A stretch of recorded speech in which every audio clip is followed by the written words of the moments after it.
All right, Larry Krueger here from the Pig in a Pickle Krug Show with a little 49er video as we recap everything that Kyle Shanahan said on this Monday after the Niners got the nice win over the Saints to run their record to 2-0. And of course, we're still in New Orleans enjoying some of this incredible nice weather. And of course, we're brought to you by Pig and a Pickle, the best barbecue in all of Northern California. Check them out. They're in Emeryville. They're in Corte Madera. They're open 7 days a week from 11 a.m. till 8 p.m. or until they run out. And thanks to Claudette Arcades for sponsoring this video and sponsoring our trip to New Orleans. Claudetti's a great follow on Instagram at Claw_Daddy_Arcades. It's got brand new locations that are under opening in the future in Visalia Mall and open right now in Capitola Mall. That's right, Capitola Mall.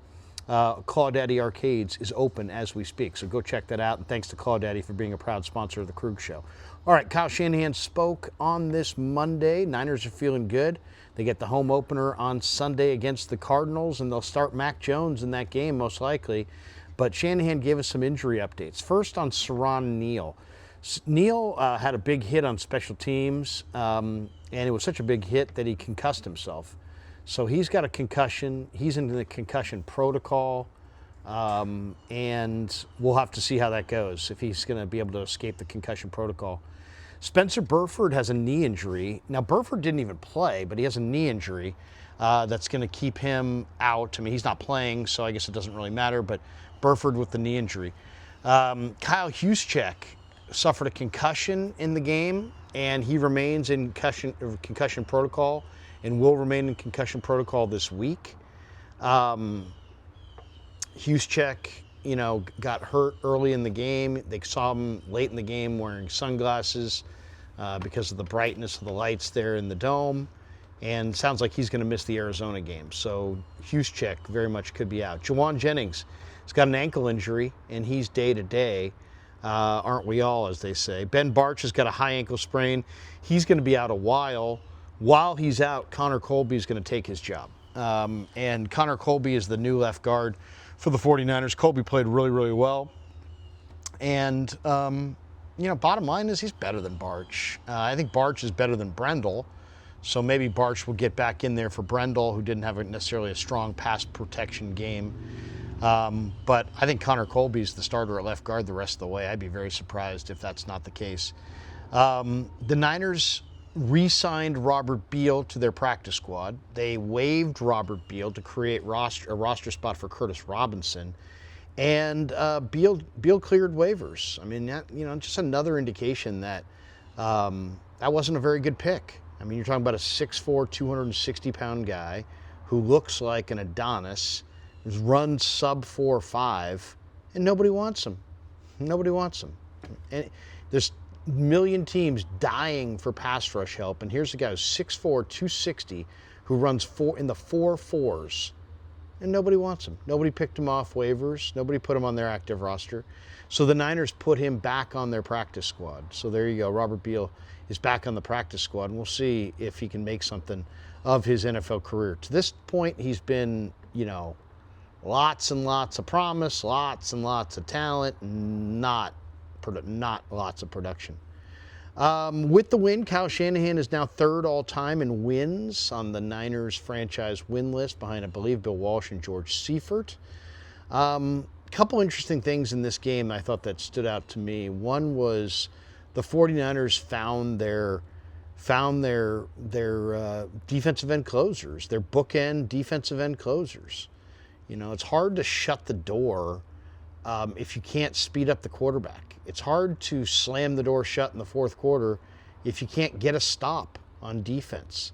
The 49ers have had Nick Bosa, but it's like having Nick Bosa and then having Drake Jackson at the other defensive end spot is like having, some really expensive alarm system and then leaving your back door wide open it's like, okay, you got a great alarm. Nobody's going to come through the front door, but people are just going to walk in the back door. It's unlocked and open.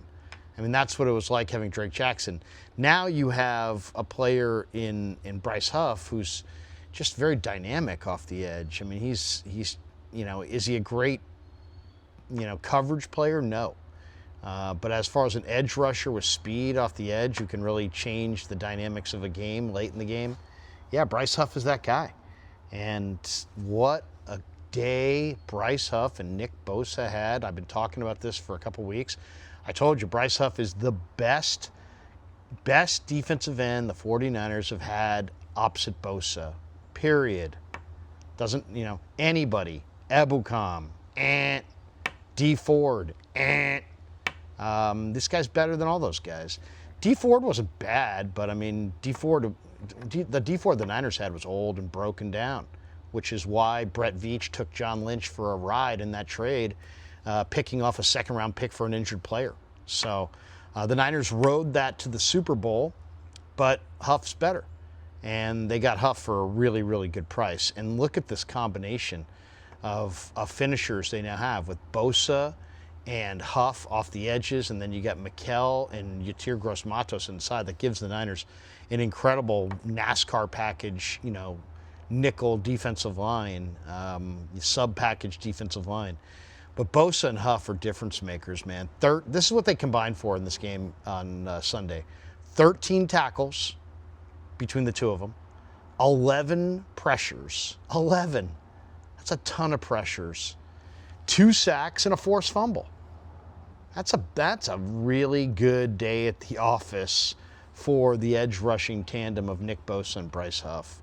So the Niners have found their bookend closers, and man, guess what? When you have a secondary that has young Renardo Green and young Upton Stout, and let's be honest, Demo Lenore is still relatively young, and Jair Brown's young, and Malik Mustafa's young, and you got youth everywhere you look back there. What is going to help a young secondary? Pass rush. Pass rush. And the Niners added 2 really good pass rushers. Mikel Williams as an interior rusher is very overpowering. And Bryce Huff as an edge rusher is equally overpowering. And you put those guys on the same line with Nick Bosa, heck, I could be the 4th defensive lineman and you'd still cause some pressure. So Bosa and Huff, I thought those guys were very, very impressive. The other thing I thought was really impressive is Mac Jones. Mac Jones, 39 pass attempts on the road. And I talked about it in the pregame yesterday. I said, we are going to find out how Kyle Shanahan feels about Mac Jones and how he feels about his offense by what kind of game plan he puts together. If it had been a run some more game plan with, just featuring 60-40 run to pass splits, then that would tell you, hey, he doesn't really believe in his offensive line's ability to pass protect. He doesn't really believe in Mac Jones. He really wanted to have a run-heavy scheme. The fact of the matter is, on the road, Shanahan allowed Mac Jones, his number 2 quarterback, who's not particularly mobile and is operating behind a 49er line that got Brock Purdy knocked out, basically, and Purdy took 8 hits in week 1. And Shanahan, with Mac Jones, rolls into New Orleans, and they've got Granderson, and they've got some big-time talent on their defensive line. Cam Jordan, 39 pass attempts for Mac Jones on the road. No Kittle, Debo's in Washington, no Ayuk. Didn't matter. 280 yards, 3 touchdowns, no picks, 113 passer rating. So Niners have found something with their defensive line, and the Niners have found something with their backup quarterback. And yesterday the combination was really, really good. So there you go. That was the Kyle Shanahan press conference. And let's have a word now from Sleeper. This 49er football season is presented by Sleeper, the fastest growing platform in the fantasy platform in the world. It's a one-stop shop. You get blazing fast news, real-time stats, group chat, season-long leagues, and of course Sleeper picks for daily fantasy. Use promo code Larry. Sleeper will match your first deposit up to $100. Links in the description. Terms and conditions do apply. And we're just coming back from having a nice hamburger in New Orleans. It's a place a couple blocks away from our Airbnb called Port of Call, and just had a really nice hamburger lunch there with Kev at Port of Call. So thanks to Port of Call. It wasn't like it was free or anything, but it was It was great, and I would advise everybody to check it out. Cool little bar. There's a lot of little bar restaurants that are really neat in these neighborhoods. So we check out, was it Boofy's? Oh, Bufas. Boofus. We Bufas. said Buffus. What is it? B-U-F-F-A. Bufas. We went to Bufas the other night, and that was kind of a cool spot. And then today, Port of Call. So very interesting spots. New Orleans is an incredible town. Thanks to Claudaddy Arcades for sending us to New Orleans. Thanks to Sleeper for sponsoring this video. Thanks to Pig and a Pickle for being the title sponsor of The Krug Show. And thanks to all of you guys for supporting The Krug Show on the road in Nolans. All right. Thanks for tuning in.